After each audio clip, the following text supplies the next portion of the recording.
So last week we started our journey looking at the best moments in anime of 2023.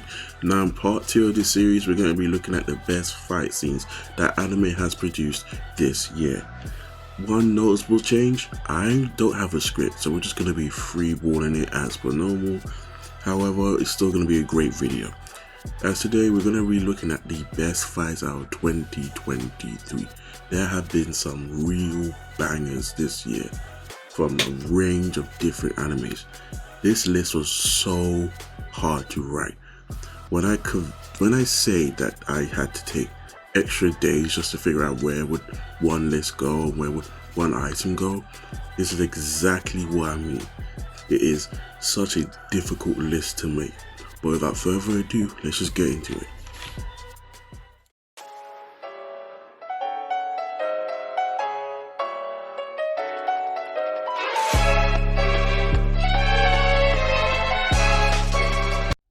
But as always, we need to establish some ground rules. To me, an anime fight scene consists of two different parties engaging in combat together. That's it, plain and simple, that is a fight scene. It could be one-on-one, one versus all. As long as there's an actual fight during this scene, it's a fight scene. For this top 10 list, it's one per anime. Again, if we were to do multiple entries per anime, I'm telling you right now, it will just be top 6 Jujutsu Kaisen and then One Piece and so on and so forth. So one per anime. That's why it was so hard to make this list. And as always, there's going to be spoilers. Without further ado, let's get on to the honorable mentions. Okay, honorable mention number 1, Kenshin vs. Aoshi from Rurouni Kenshin. I didn't watch the original series, but I've been watching the remake and I've been enjoying it. I've been really enjoying the remake. The thing that kept this off the top 10 is that their fight scenes are not fluid, they're not consistent enough. They might do a little clash here and there, but then they might start to talk and then someone will interrupt and then something else will happen. But this fight was the most engaging. It was the longest one where there was consistent clashes between the two. And yeah, go watch it. It's a great anime, great remake. Second honorable mention has to go to Demon Slayer Season 3, Everyone vs. Hatengu. Hatengu is a sleeper villain in this arc. I didn't expect much from him coming into the series, but he showed out. Honestly, he really showed out. And we got the Hashira Mitsuri taking him on. Everyone was just taking him on because he was just so difficult to deal with, unlike his comrade for the arc. And now that's the last honorable mention, let's just jump into the straight top 10. Alright, number 10, Jack the Ripper vs. Hercules, Records of Ragnorak. Yes, ladies and gentlemen, if you haven't seen this series, you heard that right, Jack the Ripper versus Hercules. There were so many fights produced by Records of Ragnarok this year. You had Shiva versus Raiden, you had Buddha versus Hojin, but this for me was the best fight of the year. Jack the Ripper comes in as the savior of humanity, even though, if you know history, he's one of the most notorious serial killers to have ever been produced from the UK. Hercules is one of the greatest heroes ever produced in mythology, Greek mythology. Now, Hercules is someone who started off as a human, but by completing tasks, by completing journeys, he became a demigod, then a god. And to see these two fight was just ridiculous in all the best ways. Because you have Jack the Ripper coming in using quick attacks, tactics, just to over-maneuver Hercules.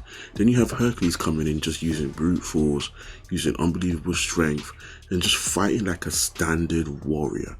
I think the only thing that prevented this from being higher in the list is simply because the way regular Ragnarok fights happen is they introduce the fighters, they have a little clash, and then they'll go into the origin of one of the fighters. And I believe this just hurts the pacing of the show. It should have been, you get the origin, then you see the whole fight. There's no need this, okay, stop, stand still, origin, okay, fight again. It just wastes too many times.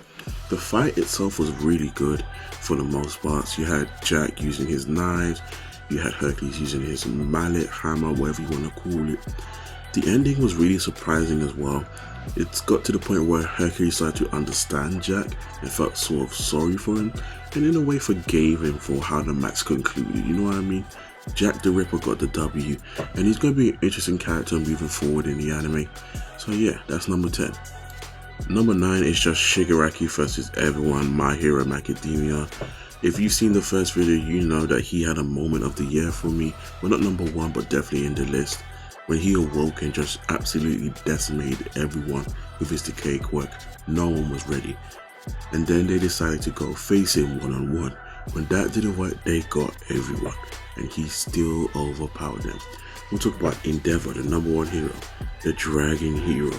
Deku was involved. Gran Torino was involved. Azaya was involved.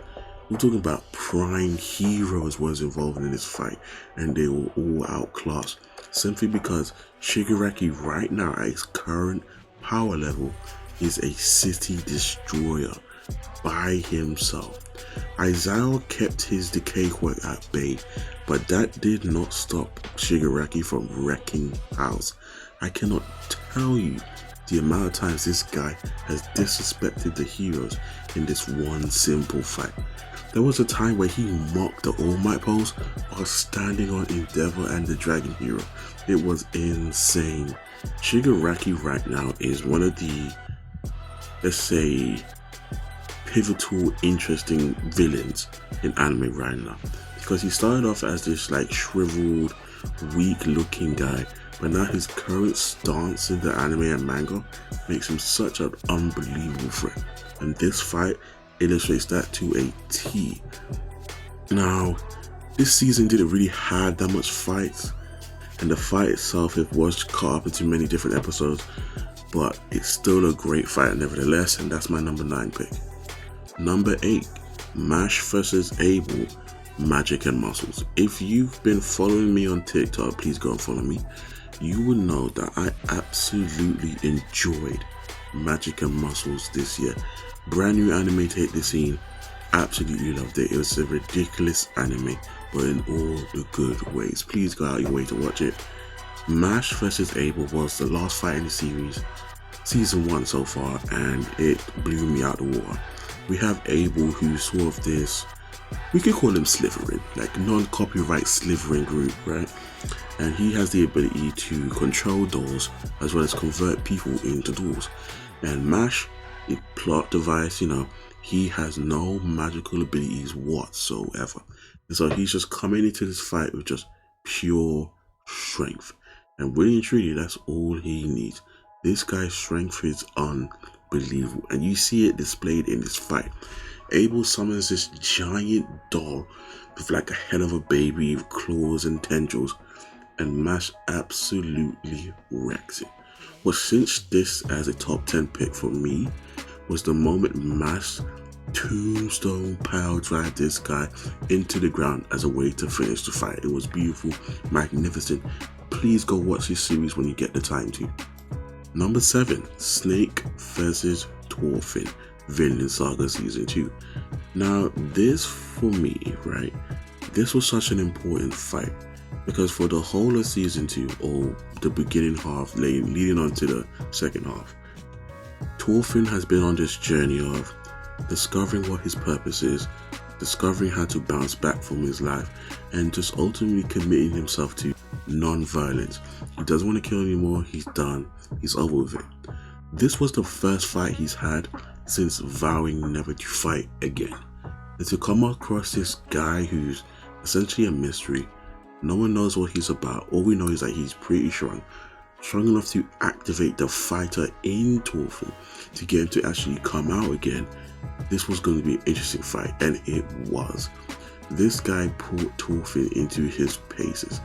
And remember, Thorfinn is not fighting to kill, he's just fighting to incapacitate, to knock out. That way he can help his friends get away from the scene. And again, it was a great fight, beautifully animated as always. We got to see Thorfinn adapt to, you know, from being this murderous fighter to someone who's trying to end the fight as quick as possible. Snake as an opponent is, again, very interesting. The definitely fights differently compared to other fights we've seen in the series. And yeah, go out your way to watch this fight. Season 2 may have been divisive for some people. I liked it, and this fight is one of the reasons why. Alright, number 6, Yujiro versus Baki Hanma. This is a fight that we've been waiting for ever since, the first series. I covered this on my previous list video, but now I could go into detail about this fight itself. The fight itself was just incredible. It was father and son, two of the top 2 strongest people on the earth, duking it out to determine the best. But the way they framed it, it wasn't just a straight up, I'm gonna fight you, you're gonna fight me. They just framed it as it's a father and son fight, like you would do at like a Thanksgiving, family dinner, family game night. This is what it was times 10. These two went at it, and when I say went at it, I mean I'm surprised no one died in this fight. You can tell from the jump that Baki was going in at a disadvantage simply because of how strong his dad is. His dad is an absolute beast in this series, capable of killing giant elephants, capable of triggering sentient cavemen. He is an absolute beast. And to see Baki sort of use his strength, use his speed, use his technical prowess to get the one up on Yuji was so fascinating to see. And even though Baki, technically he kind of lost, it was the fact that his father saw his skills, saw his prowess, saw what he was able to do, and decided, you know what, thinking about it, you actually won this fight, and gave it to Baki. Was just the carrot on top of the carrot cake. I was gonna say cheesecake, but that didn't make sense. Alright, top 5 now, and why I've picked Attack on Titan, Eren versus the Scouts, final push. Now the reason why I selected this part of the episode is particularly because there were great moments in the beginning, seeing the different Titans, the fact that Eren's back was the stage for the conclusion. The reason why I picked this bit was because it felt like the finale. It felt like this was all or nothing. It felt like there was nothing to do after this fight was done. It felt final. And to see that after Eren had essentially been decapitated, he comes back as a colossal titan. So Armin has to transform back into a colossal titan to fight him, and then the founding titan turned the survivors into titans. They were coming to help Eren, and then the scouts had to take care of them.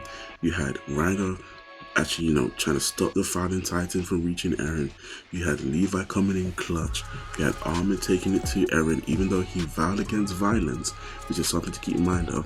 Then you had the moment of the episode, Mikasa killing Eren. Mikasa doing what she was trained to do, the opposite of. She decapitated him again, ending the whole series in a moment. The reason why this is just number 5 for me, at least number 5, is simply because compared to the other fights in this series, the other fights on this list, number 4 to 1, it's just not better than. I'm sorry, Attack on Titan fans. I'm sorry, it's just not. Alright, number 4, Gabimaru vs Tengen, Hell's Paradise. Now, this was a new anime for me this year, because it debuted this year, of course. Hell's Paradise, I feel, it was just a couple short notes off of being a great 10 out of 10 anime. For me, at least. I still enjoyed it. It was a very good watch. I can't wait for the next season. But this fight, for me, showcased what this protagonist was going to be like for the rest of the series. The protagonist as well as the antagonist. Because boy, they went through it.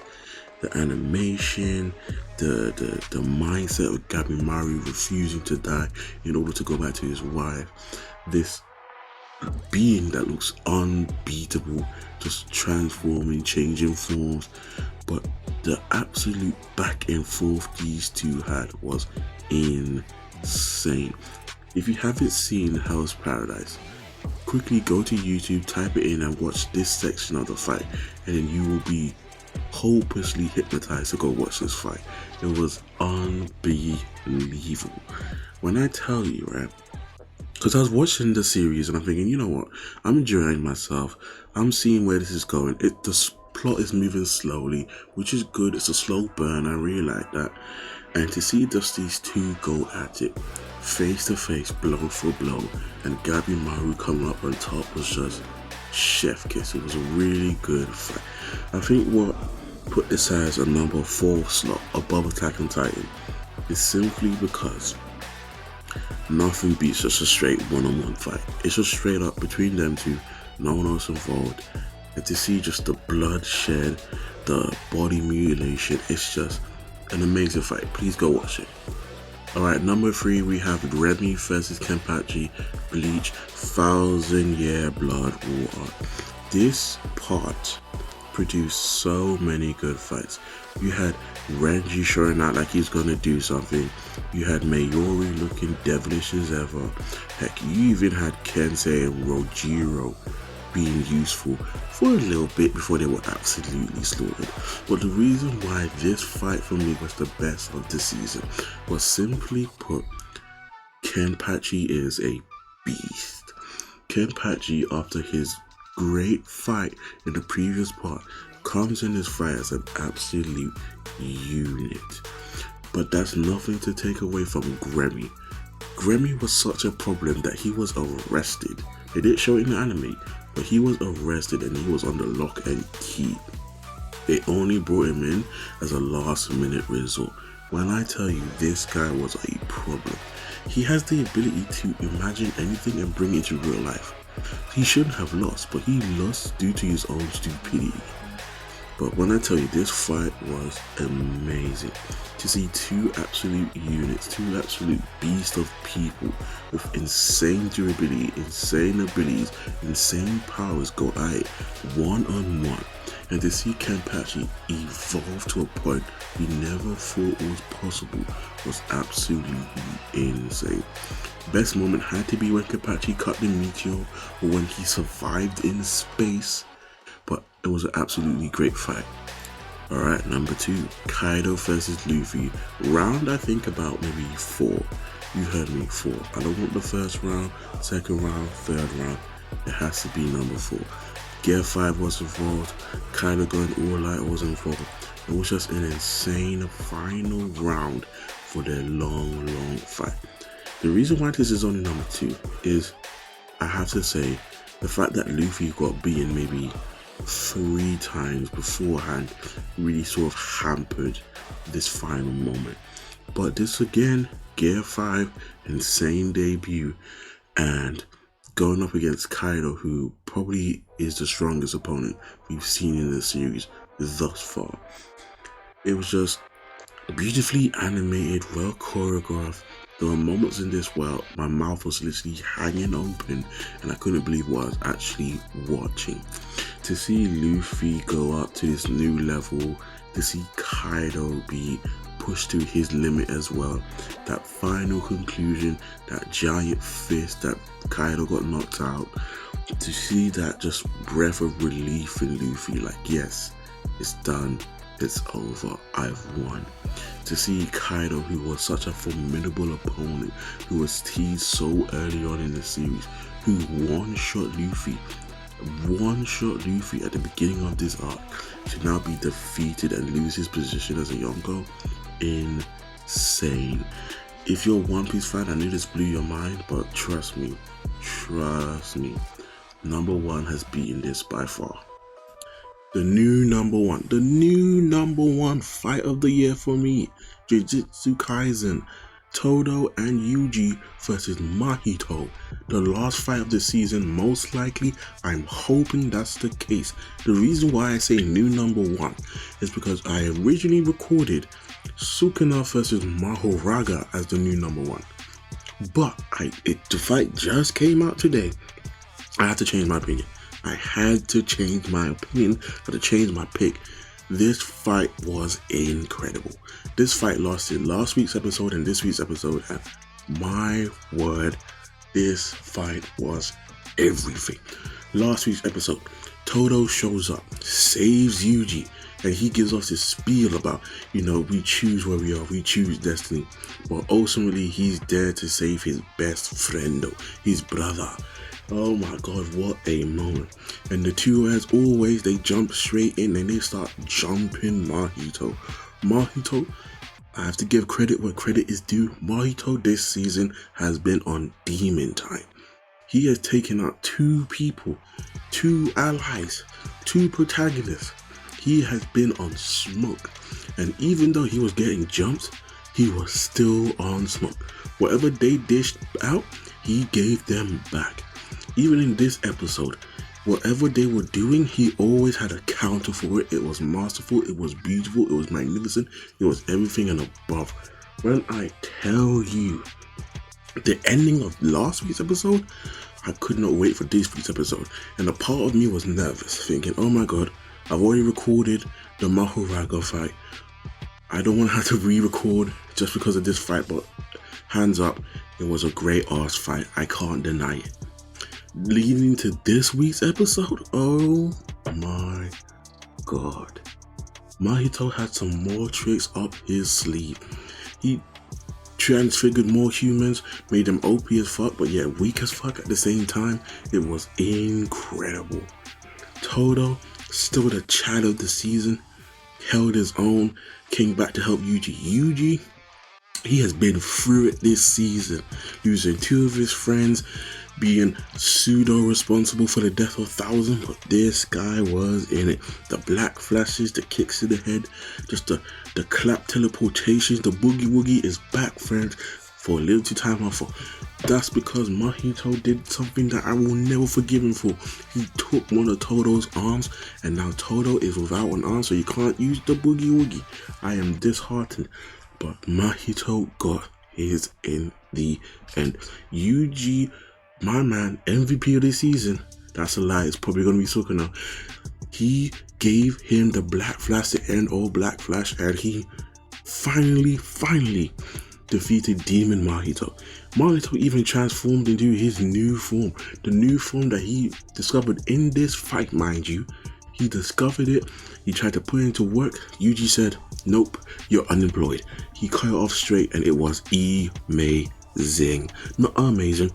Amazing.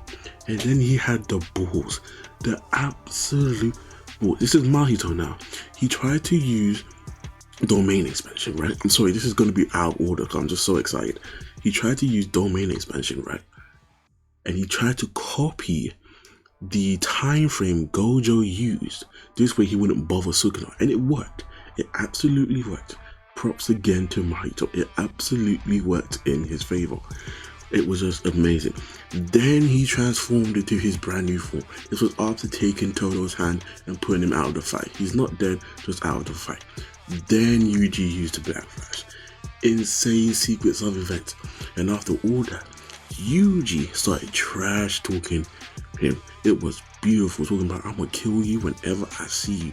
It is a permanent, ancestral, celestial on sight. You will never get rid of me. And Mahito, I lost all respect for him in this moment. He started scampering away. Scampering. I was so ashamed of him at this moment. But this fight was everything. Fight of the year, hands down. But yeah, that's the list. If you have any different alternatives, any different positionings you might have seen, please let me know. I would love to get your opinion on this. Next week, final video of the series, anime of the year. I'm looking forward to that one. That one's going to be an interesting one. But please, as always, I'm the Live Mouth Nature. Thank you so much for joining me. I hope to see you again in the next one. Peace. From this moment on, I'll show you the creation of the new world.